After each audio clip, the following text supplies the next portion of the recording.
let's talk about some of the physical buttons and accessories that come with your 52 series. So over here on the right side of the panel, you're going to see the input buttons. The blue button is your power button. When it's blue, it means it's on. If it's red, it means it's off.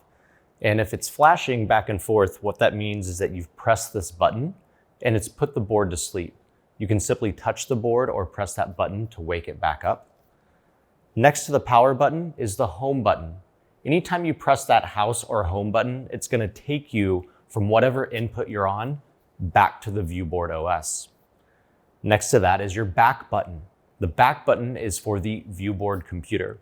So if you're on a page and you want to go back, press the back button. Next to that, you'll see a finger with touch on it. This is the touch lock button. So if you want to disable touch on your board, press that to disable and then press it again to restore touch. Next to that, you'll see what looks like a snowflake. The snowflake is the freeze screen button. So if you want to lock whatever's on the board, press the snowflake. Finally, next to that are your volume up and down buttons. When you press these, you'll see the volume bar appear on the bottom. This is also touch, so if you grab this, you can drag the slider for the volume.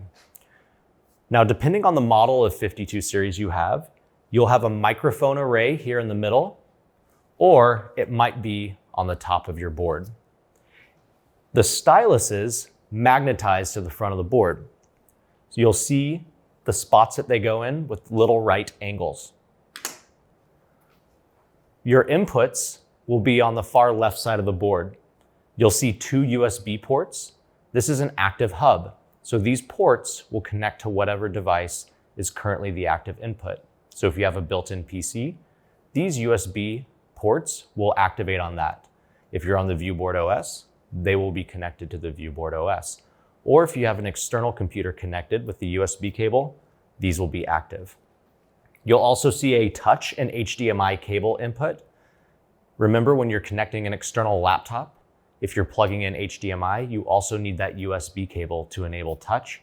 Or if you have a newer device that utilizes USB-C, you can simply plug in the USB-C cable, and that will give you audio, video, and touch and charging all through one cable.